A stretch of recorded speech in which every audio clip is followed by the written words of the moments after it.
एखादं लहान लेकरू असावं.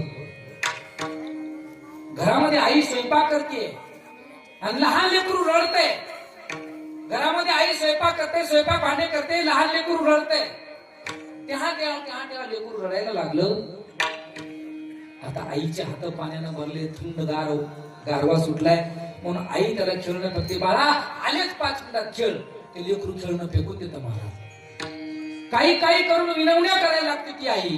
प्रत्येक वस्तू त्याच्या समोर फेकायला लागते. ती लेकराला फक्त पाहिजे असती आई. त्या लेकराला आता खेळणं पाहिजे नसतं.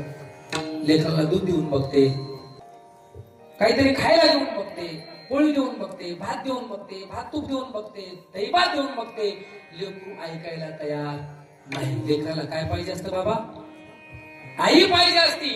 तर मग ज्या लेकराला त्याची आईची जेवढी आस लागलेली असते ना दादा, तेवढी आपल्याला त्या जगाच्या मालकाची आस लागावी. त्याला भक्ती असं म्हणतात.